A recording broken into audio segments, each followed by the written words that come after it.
Bonjour et bienvenue pour une nouvelle vidéo Update Lecture. Donc j'espère que vous allez bien par ce temps qui est pour moi au moment où je tourne cette vidéo genre impossible à supporter. Il fait 30 degrés alors qu'il est 19 h. C'est une horreur, je suis en train de fondre littéralement. Donc c'est pour ça que j'ai les cheveux tout mouillés d'ailleurs, parce que j'ai été prendre une douche juste avant la vidéo. Donc dans cette vidéo-ci, je vais vous présenter les 3 dernières lectures que j'ai effectuées. J'ai un petit peu de retard parce que vous avez vu que j'ai pas posté beaucoup de vidéos ces derniers temps. Donc j'essaie de me rattraper. L'été arrivant, j'ai un peu plus de temps. Et donc je vais commencer. Donc le premier tome que j'ai à vous présenter, il s'agit de Red Queen, écrit par Victoria Aveyard, qui est publié chez J'ai lu. Et donc dans cette histoire-ci, on retrouve Mar, qui est une jeune fille qui vit dans un monde donc un peu dystopique, où il y a 2 castes principalement, les sangs d'argent et les sangs rouges. Donc les sangs d'argent sont des personnes ayant des pouvoirs spécifiques, donc selon leur famille, et les sangs rouges étant le commun des mortels. Donc Mar fait partie de ce commun des mortels qui sont très pauvres, qui vivent dans une pauvreté extrême, qui sont vraiment les esclaves des autres en fait, on va dire. Ils font tout le sale travail alors que les argents sont tranquilles, ils sont riches, tout va bien, ils sont forts parce qu'ils ont des pouvoirs de ouf. Donc voilà, Mar vit dans ce monde très clivé et un beau jour, elle découvre qu'elle a des pouvoirs comme les sangs d'argent. Donc là, branle-bas de combat chez les sangs d'argent, le roi, la reine et leurs 2 fils essayent à tout prix de la cacher au reste de la cour en la faisant passer par une fille d'un général mort qui est sang d'argent. Et du coup, il faut à tout prix que personne ne sache qu'elle est sang rouge, sinon c'est la fin. Et donc on a Mar qui doit vivre dans cette cour des sangs d'argent qui est une cour horrible, vraiment horrible. Donc voilà, après on a son histoire, il y a différents problèmes politiques. Donc autant vous le dire clairement, ce livre aussi a été un gros coup de cœur. Mais vraiment, c'est pour ça que je l'ai pas en ma possession d'ailleurs, c'est parce que je l'ai donné à ma petite sœur, parce qu'elle adore ce genre de livre, elle adore les dystopies, et alors là, je suis tombée vraiment dans une très bonne dystopie. J'avais un peu peur en fait, c'est pour ça que ça fait un bout de temps que je vous avais dit que je l'avais acheté, et que je l'avais laissé dans ma palle, parce que, ben voilà, j'ai lu beaucoup de dystopies ces derniers temps, plus ou moins bien, et bon, généralement moi j'aime ça, donc c'est quand même bien, mais celle-ci est vraiment de qualité. J'ai adoré le personnage de Mar, qui franchement est une battante, qui veut à tout prix aider sa famille et tout. J'ai beaucoup aimé les intrigues politiques. J'ai beaucoup détesté certains personnages, j'ai beaucoup été surprise par d'autres. Il y a beaucoup d'actions, donc ça va assez vite. J'ai l'impression de retrouver un peu Hunger Games dans ce livre-là, mais les bons côtés que j'avais beaucoup aimés, en ayant quand même une héroïne qui est beaucoup plus émotionnellement moins frigide que Katniss. Donc j'ai vraiment beaucoup aimé cette histoire. Et puis le rebondissement final, je l'avais pas venu venir, mais alors vraiment pas du tout. Je suis restée sur le cul, j'étais ok. Et là il se passe quoi ? Et je ne sais pas ce qui va se passer, ça reste vraiment une très bonne début de trilogie. Ça se met hyper rapidement en place, il n'y a pas de longueur, voilà, j'ai vraiment adhéré à 100% à celle-ci, je vous la conseille vivement. Ensuite, on a un livre que je pense tout le monde connaît, il s'agit de Nos étoiles contraires, donc en anglais The Fault in Our Stars, écrit par John Green et qui est aux éditions Penguin, je crois. Parce que je l'ai acheté en anglais.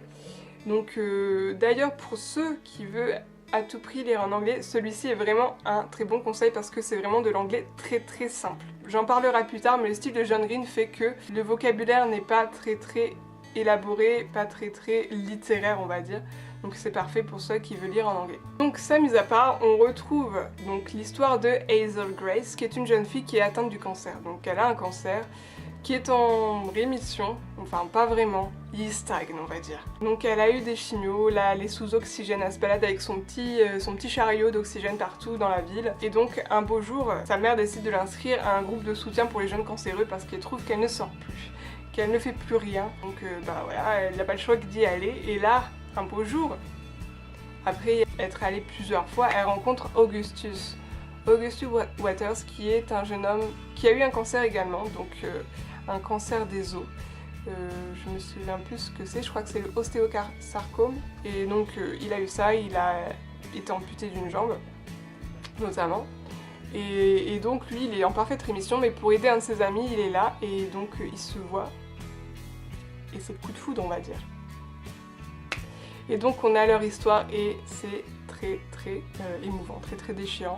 Comme je l'ai dit, le style de John Green est d'abord très incisif. C'est-à-dire qu'il n'y va pas par quatre chemins. C'est, comme on dit en anglais, straightforward, c'est-à-dire c'est direct. Il ne va pas par quatre chemins. Par exemple, on a les états d'Hazel. Elle est très réaliste, même assez cynique, je trouve, dans sa vision du cancer, de la vie. Parce qu'elle sait qu'elle va mourir, elle sait qu'elle vivra pas toute sa vie avec son cancer, qu'un jour il finira par se réveiller, et que là, ça sera la fin. Et le style d'écriture est en corrélation, c'est-à-dire des petites phrases, des mots bien pointus, bien pesés. J'ai vraiment beaucoup aimé. Je sais que ce livre-ci a fait l'unanimité il y a quelques années partout, sur toute la sphère littéraire, on va dire. Et je l'avais pas lu parce que j'aime bien attendre en fait que les choses se tassent un peu. Et j'avoue que je pense que j'aurais eu quelques années de moins, genre au lycée, ça aurait été un de mes livres préférés. Bon, maintenant je suis un peu plus adulte, donc ça sera pas un de mes livres préférés, mais honnêtement, je trouve qu'il retranscrit habilement tous les états d'âme adolescents qu'on peut avoir. Il est aussi, mine de rien, assez drôle. Il y a beaucoup de passages assez drôles. J'ai pas envie d'en dire trop sur ce livre, juste qu'il ait le courage de le découvrir. En anglais, comme je le dis, ça passe très bien. Et moi qui n'ai pas un trop plein d'émotions quand je lis un livre, je pleure rarement. Ben là, j'ai pas été loin. J'ai vraiment pas été loin parce que la fin est assez dure. Je m'y attendais. Je sais pas si d'autres comme vous s'y attendaient, mais moi je m'y attendais.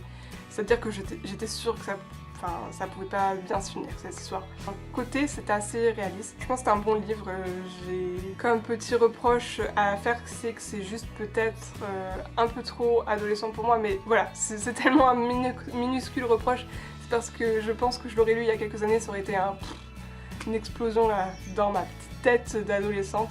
Mais là, j'ai un peu grandi, un peu mûri, donc forcément, je suis un peu plus éloignée de ces tourments-là. Mais j'ai juste envie de dire, le style d'écriture de John Green vaut déjà son pesant d'or dans ce roman-ci. Et enfin, ma dernière lecture, il s'agit du Pacte de Karina Hall aux éditions Poche, qui sont toutes nouvelles de chez Hugo Roman. Donc, je crois que ça s'appelle Hugo Poche, la collection.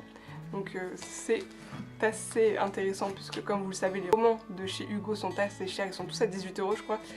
Donc voilà, là on se retrouve avec des petites poches qui sont aux alentours de 7 €, donc c'est vraiment pas mal.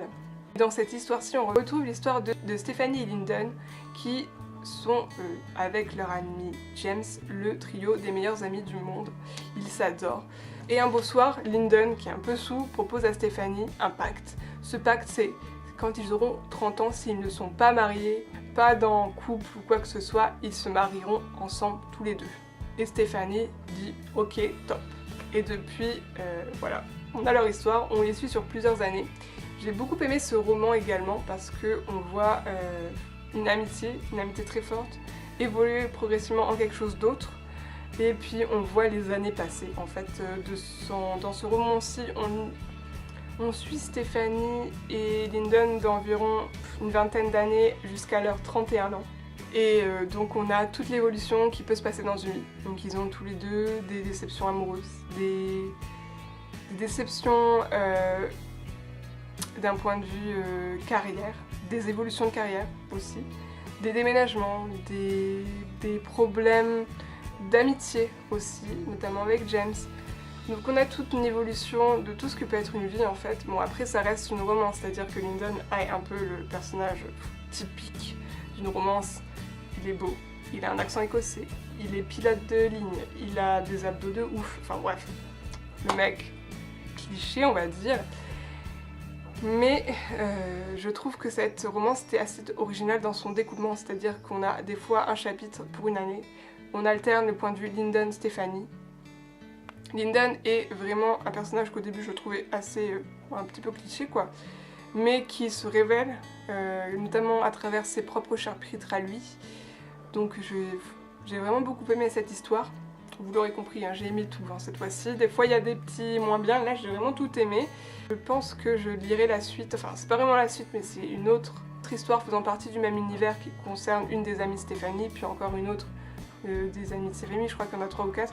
Enfin bref, dans le même univers, dans le même groupe d'amis.